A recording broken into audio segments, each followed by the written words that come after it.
wala talagang ibang pag-asa, walang ibang paraan ng kaligtasan. Wala tayong ibang may offer sa tao para mailigtas sila mula sa kapahamakan ng impyerno, kundi ito lamang salita ng Diyos. Ibuksan natin yung Biblia sa Matthew 28. Sabay-sabay natin basahin itong verse 18 to 20.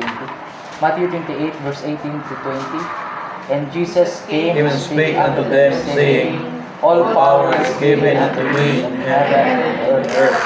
Go ye therefore and teach all nations, baptizing them in the name of the Father, the Son, and the Holy Ghost, teaching them to observe all things whatsoever I have commanded you. And lo, I am with you always, even to the end of the world. Siguro familiar verse naman natin itong lahat, no? Itong hinabilin ng Panginoong Jesucristo sa Iglesia. Hindi lang naman to sa mga apostol binili ng Panginoon, kundi maging sa kabuuan ng Iglesia or maging sa atin na mga naligtas na. At salamat sa Panginoon sa pagkakataong ito dahil binigyan tayo ng oras na bigyan tayo ng pagmamahal sa kanyang gawain upang maging kasama or maging partisipasyon sa gawain ito na siyang ating dapat gampanan o nararapat gampanan, sapagkat ito naman ay ibinigay ng Panginoong Jesucristo sa atin na tungkulin at authority. Sapagkat tayo ay mga Kristiyano, mga tunay na Kristiyano, at alam natin yung kahalagahan ng Ebanghelyo sa ating buhay. At bilang Kristiyano, isa sa mga tungkulin natin ay itong pagbibigay ng kaligtasan sa mga taong hindi pa nakakilala sa Panginoon. Ito yung habit dapat sa ating buhay.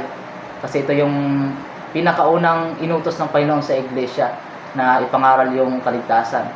Hindi para pilitin yung taong sumapi sa baptist o kundi ibigay yung kaligtasan sa kanila sa pamamagitan ng Panginoong Jesucristo. So tungkulin natin ito bilang mga Kristiyanong ligtas na makapagbahagi ng kaligtasan sa tao. So, ang sabi nga dito ng Panginoon, Go ye therefore and teach all nations. So, nandito tayo ngayon sa Caloocan. Hindi man tayo makarating sa Quezon City, hindi tayo makarating sa ibang lugar. Pero gampanan natin yung tungkulin sa lugar na meron tayo. Kasi dito sa lugar natin, marami din namang mga taong hindi ligtas, no?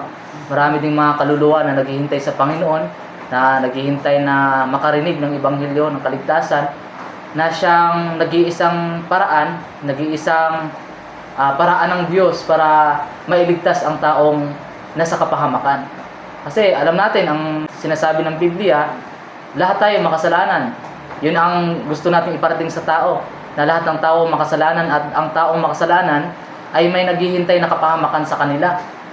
Now, ngayon, tayong mga ligtas, mga mananampalataya na natiyak na natin ang kaligtasan, alam na natin yung kahalagahan ng kaluluwa sa harapan ng Diyos, tungkulin natin ito na maiparating sa kanila na bagamat sila ay mapapahamak, mapupunta dun sa impyerno, pero may Diyos na nagkatawang tao na nagmahal sa atin, umibig sa atin, ibinigay ang kanyang buhay, na bagamat tayo ay makasalanan, pero kung tayo ay sumampalataya sa Diyos na yon na nagkatawang tao, ay mayroon pala tayong pag-asa na makaiwas doon sa kapahamakan ng impyerno.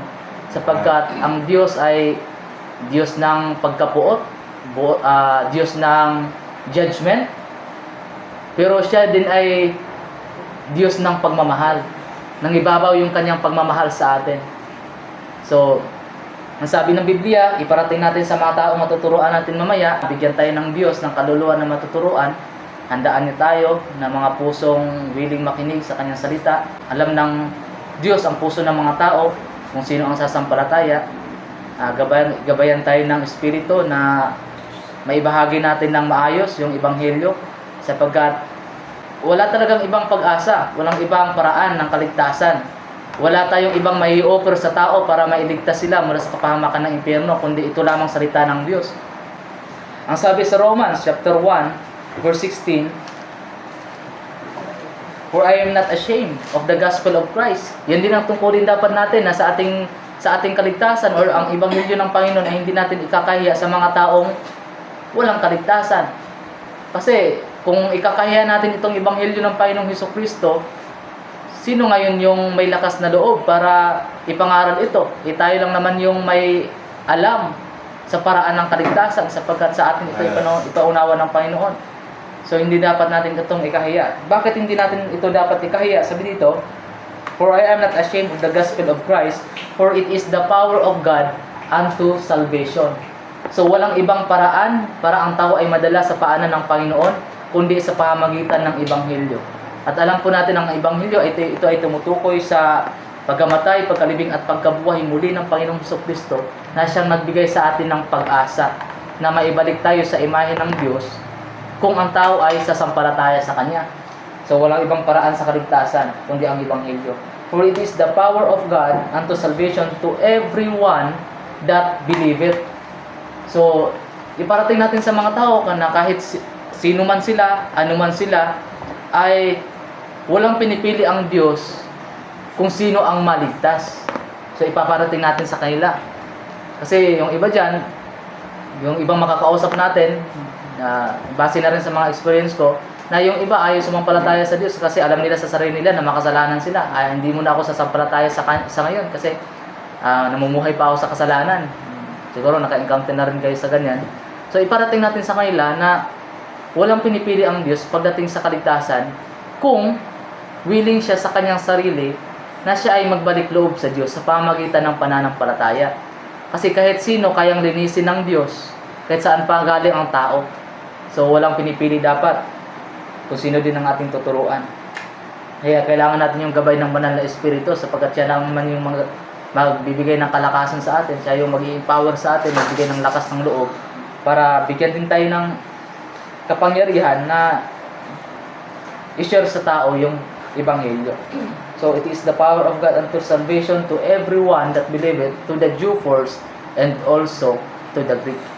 So para sa lahat ng kaligtasan, at sana magabayan tayo, at una sa lahat yung sarili muna natin yung itama sa Panginoon para walang hindrance sa pagtuturo natin. Kasi kung hindi tama yung puso natin, ay magiging walang kabuluhan yung ating pagbibigay ng tracts o pagtuturo sa tao. So kailangan natin yung gabay ng Espiritu sa atin sa mga oras na ito, sa ating paglabas, at tayo ay maging safe and sound sa ating pagbalik dito sa mission.